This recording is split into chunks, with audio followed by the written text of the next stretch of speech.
Il y a 40 millions d'années, des requins évoluaient ici, dans la géographie marine de ce qui allait devenir Paris.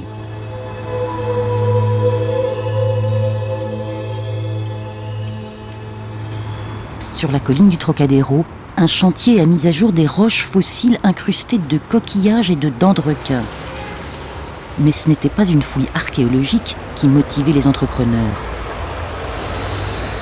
Derrière les palissades, un projet ambitieux est en train de prendre forme, reconstruire totalement le vieil aquarium du Trocadéro pour en faire un des plus beaux et des plus modernes d'Europe. Le site est classé, les consignes de la mairie de Paris sont claires, les promoteurs ne doivent toucher aucun arbre et laisser le parc tel qu'il était avant les travaux. Le chantier entame sa 3e année, mais presque rien ne transparaît à la surface. Comme pour un sous-marin, c'est dans les sous-sols que tout se passe. Théoriquement, l'aquarium doit être livré dans 3 mois, mais aujourd'hui, l'urgence est de remplir les bassins. Non, pas lundi, mais est-ce que dans la semaine? Moi, s'il est rempli. A priori, il ne reste qu'à ouvrir le robinet. Mais une armada de problèmes techniques refait surface chaque jour. La vue de l'extérieur. Il faut rigidifier cet ensemble. Michel, stop, stop. Nous, on fait du faux rocher. Jean-François, on fait du faux rocher. Précable en PVC ou pas, je ne connais pas. C'est pas mon goût. Dans ces cas-là, je t'ai fait un devis avec. Il y a de la mauvaise volonté de part et d'autre. Parce que tu parles des odeurs de. On a mis un extracteur, on va en mettre un deuxième. Moi, je m'arrête là, je vais pas là. Cet homme qui s'amuse des querelles incessantes, c'est Pascal Coutan. Et c'est tout le temps comme ça. Pascal est le biologiste en chef de l'aquarium. Avec son équipe, il sera responsable de tous les pensionnaires qui séjourneront ici, c'est-à-dire plus de 15 000 poissons, dont des requins, des raies et des centaines d'autres espèces. Les sous-sols du Trocadéro sont percés de 43 bacs d'exposition. L'équipe de Pascal Coutan relève le pari d'emmener les visiteurs dans un tour du monde des milieux marins en quelques pas. Bientôt, tout sera noyé. C'est peut-être la dernière fois que Pascal Coutan peut marcher au fond du grand bassin. Ici, on a voulu recréer un grand bassin qui va faire 2400 mètres cubes. Le but, c'est de procurer du rêve aux visiteurs, c'est-à-dire que l'objectif des architectes, c'était de le découvrir petit à petit, c'est-à-dire qu'on a la grande faille là-haut, une grande vitre verticale qui va nous montrer juste subrepticement, c'est tout là-haut là-bas, le passage des poissons. Ensuite, on va découvrir le bassin à travers un autre aquarium, donc on verra juste les requins dans le fond d'un aquarium. Et petit à petit, comme ça, on va découvrir tout le bassin, c'est-à-dire qu'après, on aura les hublots ici. Après, on sera sous la grotte, on va avoir une trentaine de requins, plein de sortes de raies. Et donc quand on va être dans le tunnel, on va avoir les nuages de raies qui vont nous passer au-dessus de la tête, des gros requins qui vont passer. Je pense que ce sera vraiment grandiose. Les paysages marins s'élèvent en béton. Des grottes, des stalactites et des orgues basaltiques apparaissent sous les truelles des artistes. À la demande de l'architecte et des concepteurs, c'est vraiment leurs idées, c'est eux qui voulaient mettre ça. Donc on essaye de concilier à la fois les aspects biologiques et les aspects décoratifs. Mais là, c'est vraiment crucial au niveau de la décoration. T'as combien de temps pour sculpter en fait? J'ai la journée. Donc à 14 h, de manière que j'ai réussi ou pas, c'est mort, c'est fini. Ça sera du plomb. Et c'est comme ça depuis 9 mois. Mais c'est le dernier bassin. Ouais, quand même. C'est le dernier bassin. On y arrive.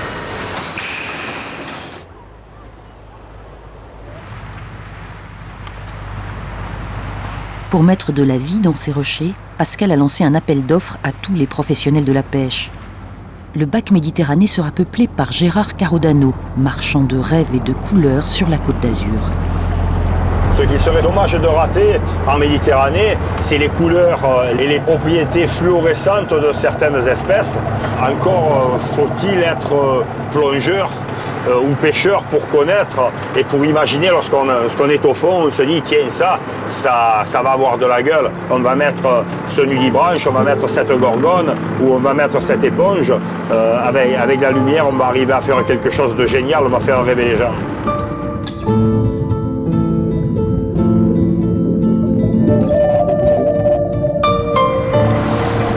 Gérard Carodano termine aujourd'hui sa campagne de pêche. Il ne lui manque plus qu'une dernière prise pour honorer son contrat avec le Trocadéro. Des créatures essentielles auxquels pourtant les visiteurs d'aquarium ne prêtent jamais attention. Les détritivores. Ça consomme les détritus, c'est pour ça qu'on les appelle des détritivores. Et on en injecte dans tous les bacs, parce que si un jour il y a un poisson qui est mort, qui est resté sous un caillou, que tu ne vois pas, il va être beaucoup plus vite éliminé par ces éléments que s'il pourrit dans le bac. C'est pas vraiment génial pour les germes pathogènes que ça peut générer.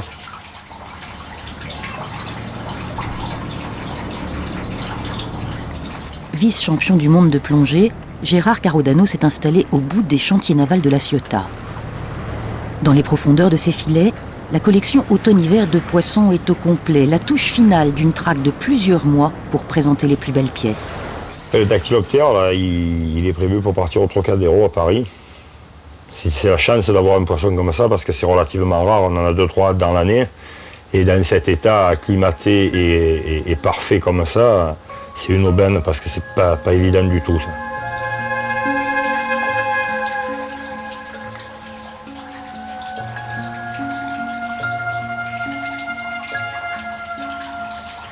Dans les réserves d'un artisan de la mer, les poissons sont à l'étroit. Ils occupent le moindre recoin, ce qui commence à poser problème. Là, il y a une grosse commande qui vient de tomber pour Munich. Et ce serait bien que les poissons destinés au Trocadéro, qui a pris un petit peu de retard, puissent rentrer sur Paris. Tant qu'on n'est pas mieux structuré, on est un petit peu tenu par la capacité de capture, d'autant qu'on ne peut pas mettre n'importe qui avec n'importe quoi. Il y a quand même d'énormes conditions de compatibilité à respecter entre les spécimens, et puis il peut même y en avoir qui bouffent les autres.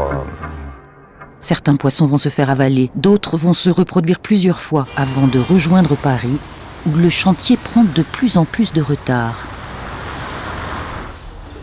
L'embouteillage menace, mais pas question pour Pascal Coutan de freiner ses commandes de poissons.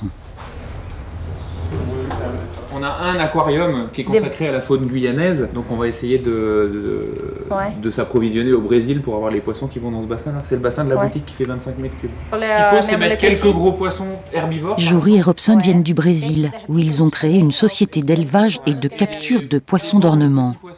Des bancs énormes de petits poissons, colorés, plusieurs espèces. Aquele carnívoro que era perigoso botar junto com c'est celui-là. Voilà. Ouais. Voilà.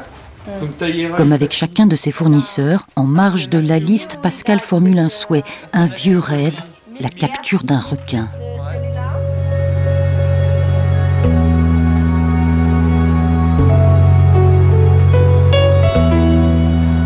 La commande en poche, Jory met le cap sur le Brésil et ses 8000 km de côte.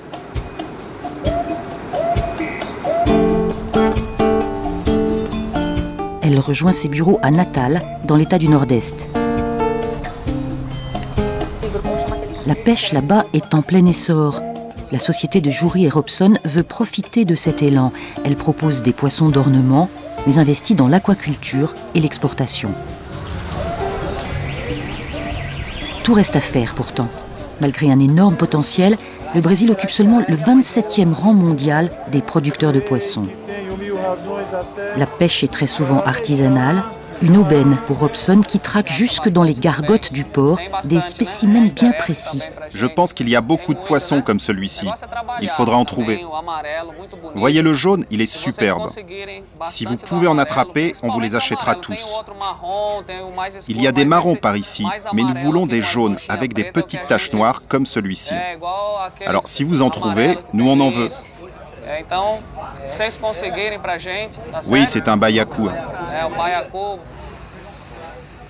Jory et Robson sillonnent le pays. La pêche aux petits poissons a été rapidement lancée. Ils ont le temps d'organiser leur chasse aux requins. On va voir Carlos qui pêche le requin depuis plus de 20 ans. C'est le seul par ici. Il le recherche pour sa viande, mais il lui arrive aussi d'en attraper de vivants. Pour rencontrer Carlos, il faut aller jusqu'au Cap San Roque, la plage du Brésil la plus proche de l'Afrique.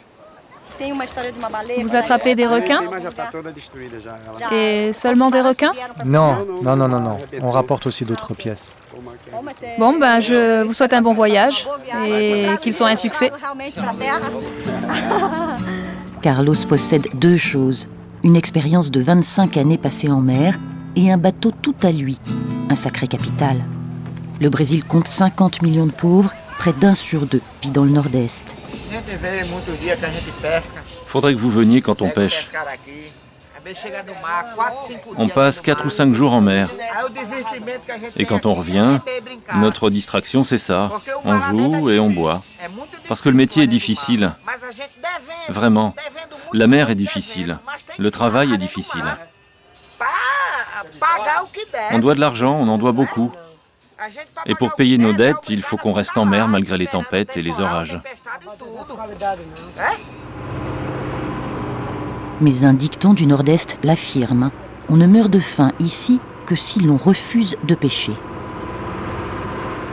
Carlos connaît une zone, à une dizaine d'heures de navigation, où le bateau aura une chance de croiser la route des requins.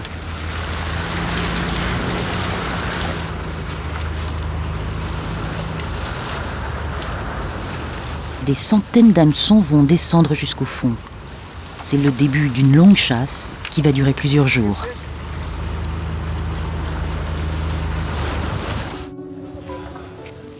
Dans le nord-est brésilien, d'autres hommes travaillent pour l'aquarium. Embauchés par Jury et Robson, ces deux pêcheurs se sont endettés pour acheter leur propre barque et fouillent sans relâche les eaux troubles de la mangrove.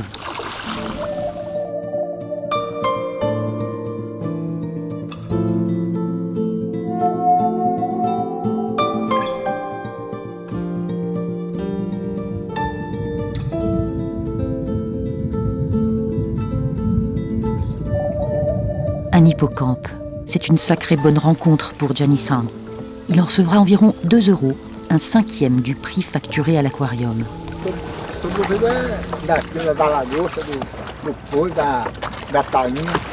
Pour survivre ici, je dois travailler du lundi au lundi. Je démarre la journée quand la marée est au plus bas. Je ne pourrais pas embarquer sur un bateau de pêche. Ce serait trop fatigant pour moi.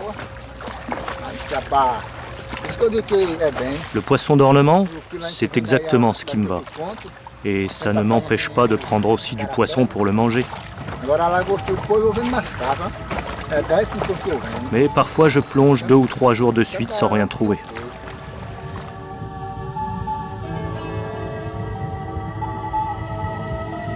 Sous l'eau, Janison file à toute vitesse sans un regard pour les poissons communs ou vénéneux.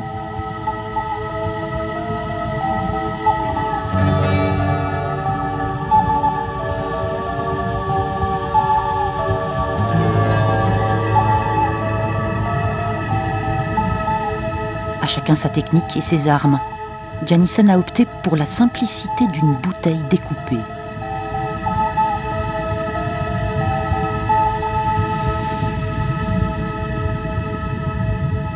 Dans ses mains, le piège est imparable.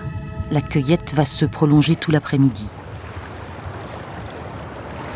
Une récolte payante, Robson, l'associé de Jury, vient prendre livraison d'une vingtaine de poissons multicolores, mais surtout d'une demi-douzaine d'hippocampes.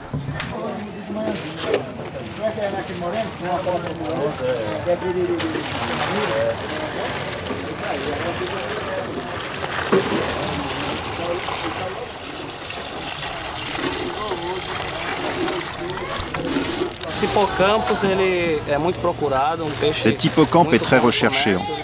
C'est une bonne affaire commerciale. Il vaut entre 10 et 12 $ sur le marché. On en trouve par ici. L'Institut de la pêche au Brésil, l'IBAMA, est en train d'instaurer des quotas annuels pour stopper la pêche intensive.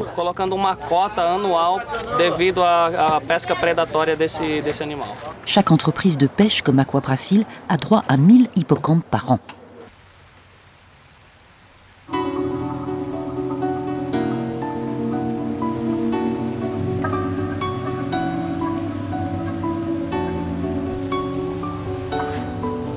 On va remplir un bassin de 2500 m3 avec un tuyau d'arrosage, c'est pas mal. Hein, c'est parti.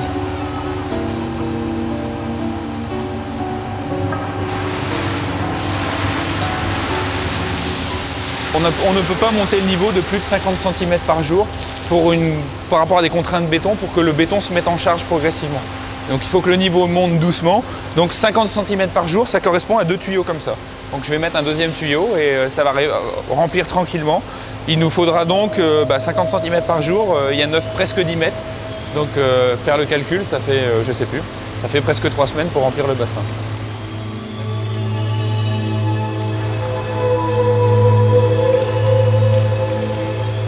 Pendant qu'à Paris, le niveau monte lentement, de l'autre côté de l'Atlantique, Carlos et son équipage poursuivent une pêche jusque-là sans succès.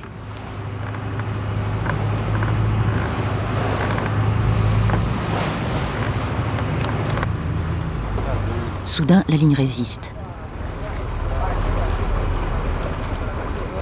Ah, il y en a un là, juste en dessous.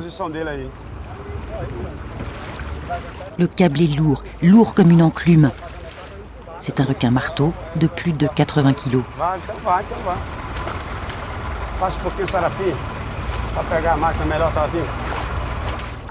Vivant, ce requin vaut plus de 15 000 $. La plupart des aquariums rêvent d'en posséder un dans leur bassin. Mais celui-là finira sur l'étal d'un marché.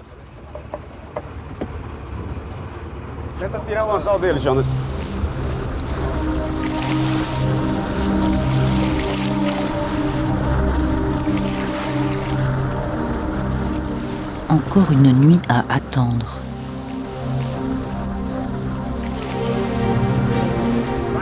Pour augmenter sa chance, Carlos sort un atout de son jeu, un seau plein à ras-bord de sang de bœuf.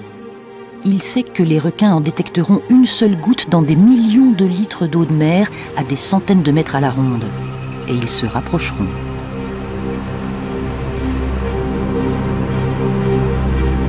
C'est confirmé, Carlos est en train de croiser la route des requins.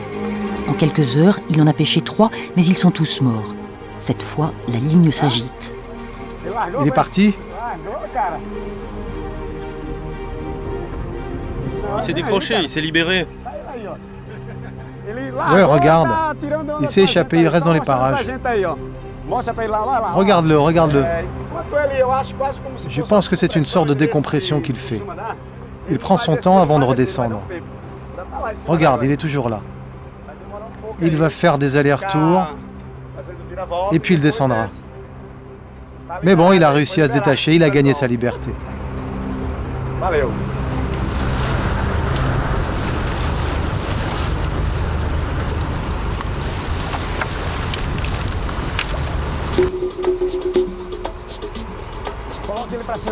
Une deuxième chance se présente assez vite. Un requin nourrice s'est fait épingler. Il est petit, donc transportable.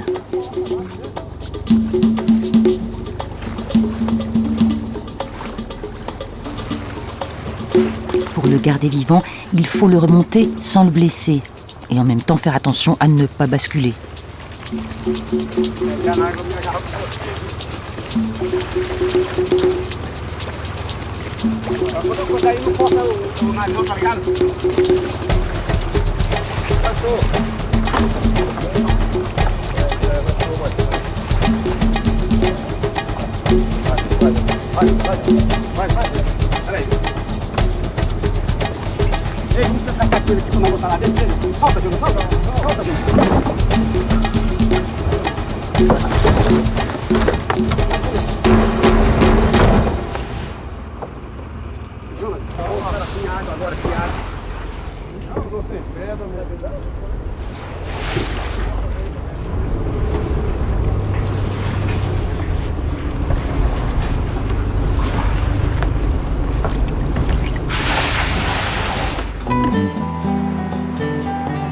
L'équipage est de retour avec toute sa cargaison. À marée basse, le bateau ne peut pas accoster. Il faut transporter les prises sur une barge pour rejoindre le village.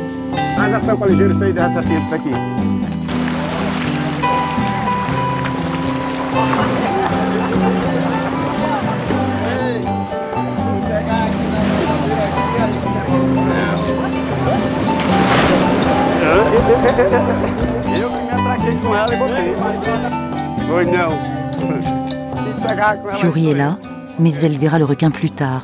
Pour l'instant, c'est une véritable attraction pour tout le village. C'est peut-être le plus petit aquarium du monde, mais les visiteurs sont au rendez-vous.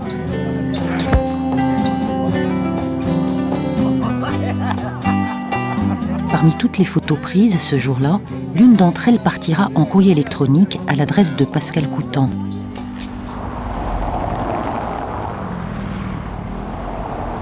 Donc maintenant, c'est à moi de voir si ce poisson nous intéresse. Effectivement, on l'avait mis dans notre liste, donc ça nous intéresse. À savoir si ça rentre encore dans mon budget par rapport aux tarifs. Parce qu'en fait, il y a deux grandes familles de requins. Les requins qui ont besoin de nager pendant le transport. Donc là, ils ont besoin de beaucoup d'eau. Donc ça coûte très cher au niveau du fret. Puis après, il y a les requins type requin nourrice qui peuvent respirer sans nager. Donc là, ça coûte beaucoup moins cher. Un requin, ça commence à je sais pas moi, 2000, 2500 $ ou euros, c'est à peu près la même chose. Et puis ça peut aller pour les requins-ci jusqu'à 25 000 $. La moitié des requins du Trocadéro est pêchée dans leur environnement naturel. Les autres viendront du Marineland, le célèbre parc d'attractions de la Côte d'Azur, surtout connu pour ses orques apprivoisés.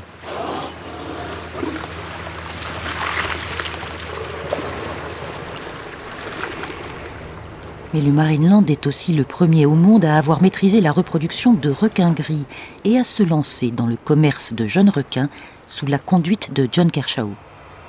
Le secret de la reproduction dans toute espèce est un équilibre des paramètres qui jouent dans la reproduction, c'est-à-dire le bassin compte pour beaucoup, la qualité de l'eau et les animaux présents. Il faut ce qu'il faut. Il faut un ou deux mâles, de préférence à peu près dominants, et des femelles disponibles et adultes, bien sûr, et en âge de se reproduire. Et à partir de là, le cycle se déclenche. Et une fois que le cycle est déclenché, il faut essayer de maintenir l'équilibre en permanence pour que la chose continue.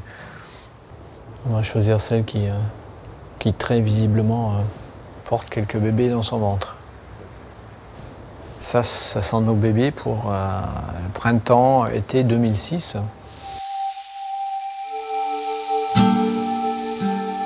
L'équipe du Marineland d'Antibes a tourné ces images exceptionnelles, la naissance d'un jeune requin.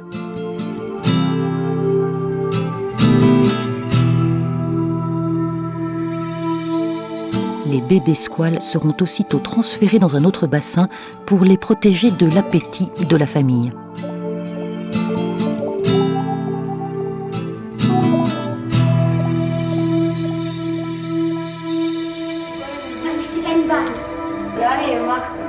Pour assister à un heureux événement au Marineland d'Antibes, il faut un peu de patience à ces jeunes collégiens. La gestation d'un requin gris dure une dizaine de mois. Quoi? À la naissance. Parfois, on a l'impression qu'ils sont intelligents et parfois, on a l'impression qu'ils pensent pas. C'est ça qui est un peu difficile à savoir. Moi, je trouve qu'il vaut mieux qu'ils naissent en captivité, qu'on les pêche dans la nature et qu'on les mette en captivité. Là, c'est encore plus effroyable. Parce que l'autre, sinon, ils savent pas qu'il y a un grand large.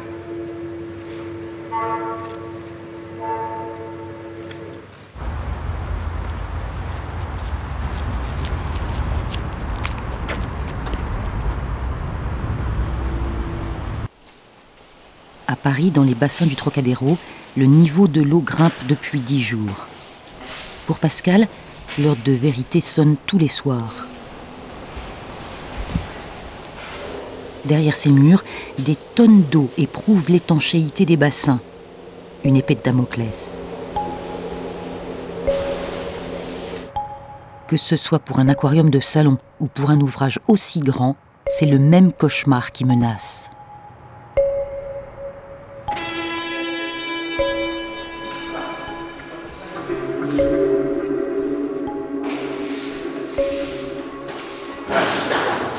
L'eau vient d'ici.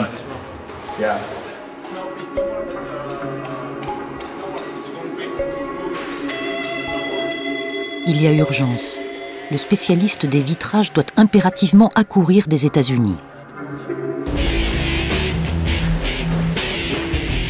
2 jours plus tard, Brian débarque du Colorado avec une pompe à silicone, de la teinture et l'humeur des mauvais jours. Pascal, par où on descend ?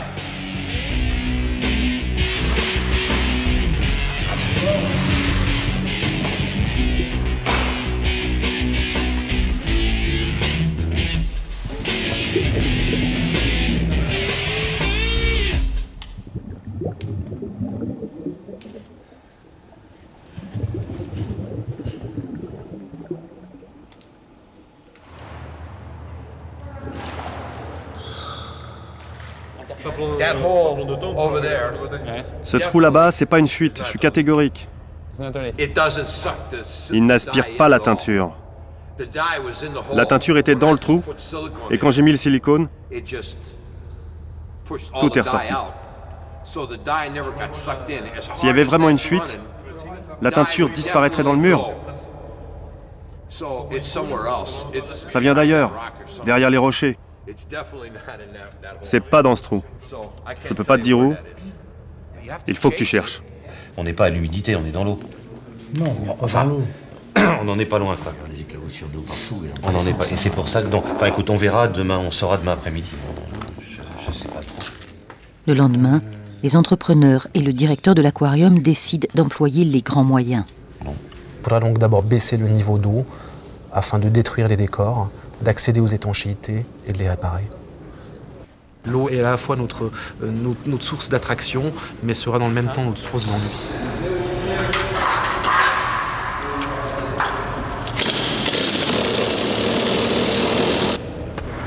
Est-ce que tu vois le polyane, il passait ici, là. Ils ont traversé le polyane. Donc il y aurait du polyane entre la résine et l'étanchéité. Oui. Donc automatiquement... Et il tourne le crochet d'ancrage en plus.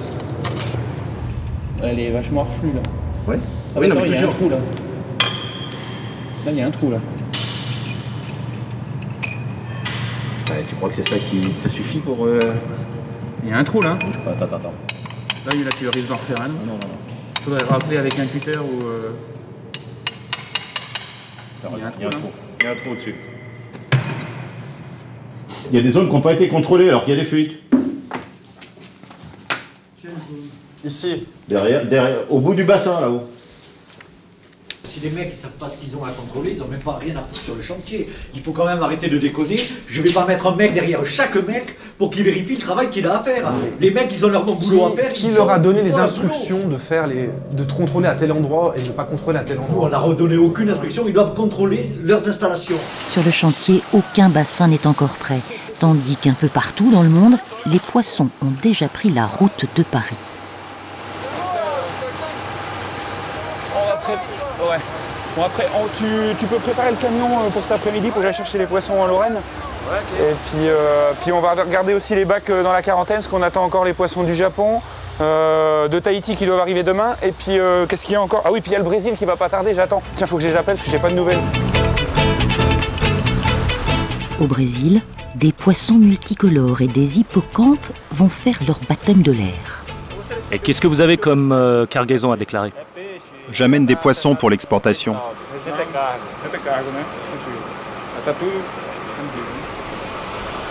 Le contrôle d'entrée de l'aéroport est bref, mais la procédure est suivie depuis longtemps par le service IBAMA, l'Institut brésilien de l'environnement et des ressources naturelles renouvelables.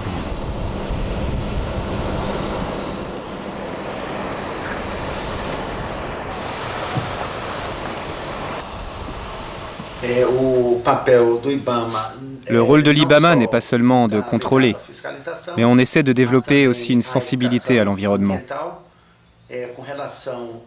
En ce qui concerne les poissons d'ornement, il est nécessaire que les sociétés soient enregistrées auprès de nos services. Cette pêche doit être strictement contrôlée. Il y a une demande forte et nous sommes obligés de la surveiller. Si par hasard quelqu'un essaie de se soustraire au contrôle, ça devient du trafic. Et là, nous réagissons fermement.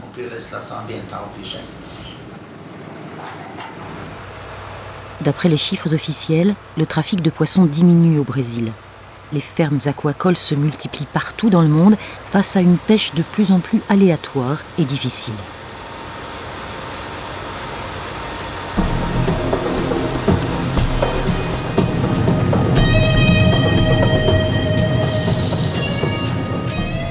À ce rythme, dans une vingtaine d'années, les professionnels prédisent la fin du prélèvement en mer. Tous les poissons d'exposition seront nés en captivité.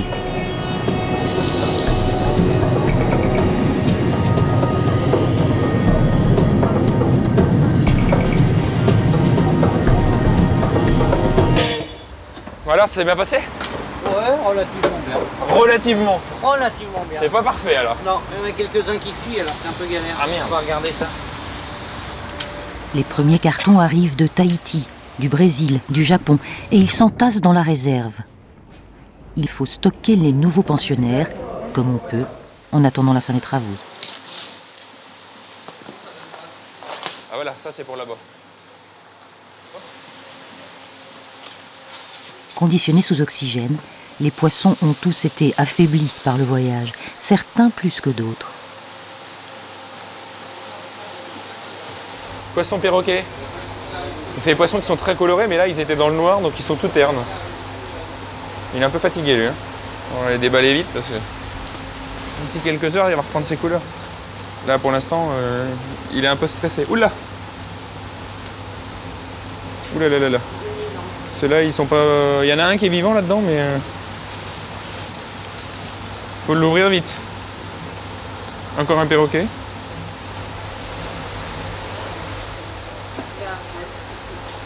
Ah, c'est bon.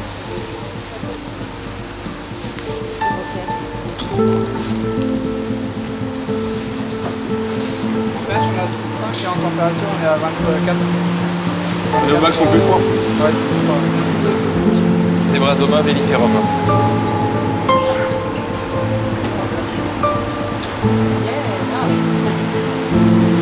Magnifique, il est magnifique.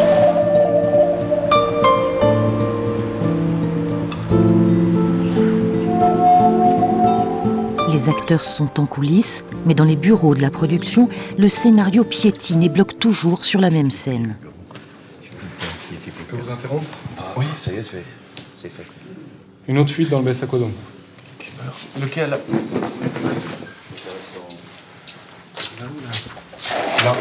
Oui. On est descendu sous le local. Ouais. Là, il y a le tuyau qui pénètre le voile, qui est le tuyau de surverse. Et on voit tout autour du tuyau l'eau sortir. Suinté. D'accord, alors ça semble clair. J'en suis pas sûr. Est-ce que c'est pas un trou qui est plus bas? Et avec la pression, il pompe. Bah, si je commence à casser 5 mètres carrés, on n'est pas sorti de l'auberge pour les refaire et tout. Le temps de refaire la cage, de refaire un strade, de refaire tout cela. Il faudra encore 2 mois de travaux avant que l'aquarium puisse enfin accueillir son public.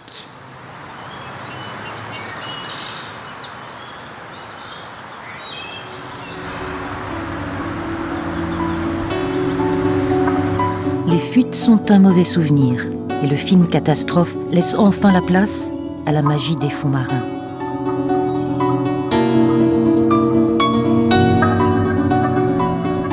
Des murs d'écran projettent des mangas asiatiques et des films aquatiques, des images qui répondent aux chassés-croisés des poissons du monde entier.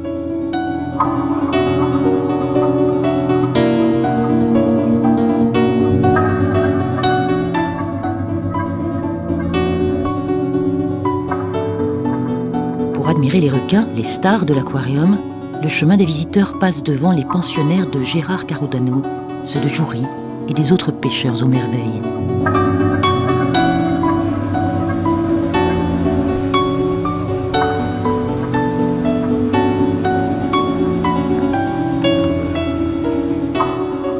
Tout est en place pour la visite. Mais au bout de l'aquarium, le grand bassin des requins est absolument vide.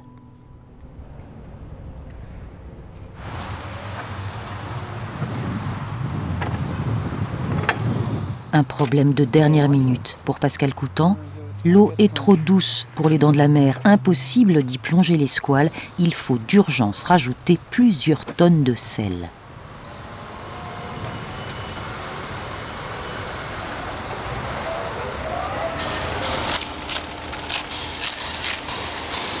Donc le bassin est plus grand que prévu, plus grand que les estimations qu'avaient fait les architectes. Et mon fournisseur de requins, donc le Marineland d'Antibes, m'a demandé à ce que la salinité soit exactement de 34 grammes par litre pour les requins. Donc là, actuellement, on est à 30 grammes par litre.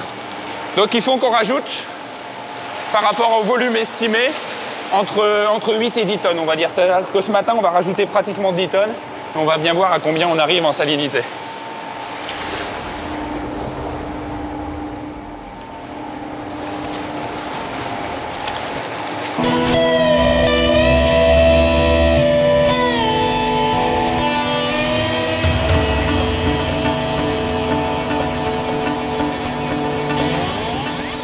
En provenance du Marineland d'Antibes, un camion roule depuis 16 heures. Sa cargaison, 4 requins et plusieurs milliers de litres d'eau.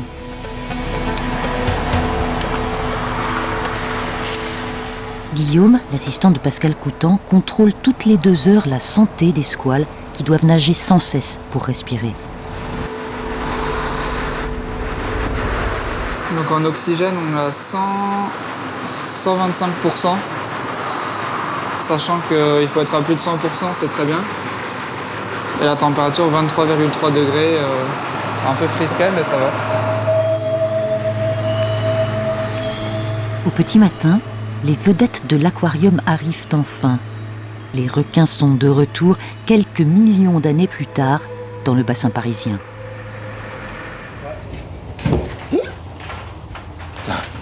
Il est beau celui-là, la vache. C'est pas. Allez. La tête, il va tourner. Il faudra aller libérer le passage, s'il vous plaît. Attention. On est. Toi, t'as la tête, c'est pas grave. On a le filet. Attention, la tête contre le mur. Attention contre le mur. Ah ben, je tiens la queue.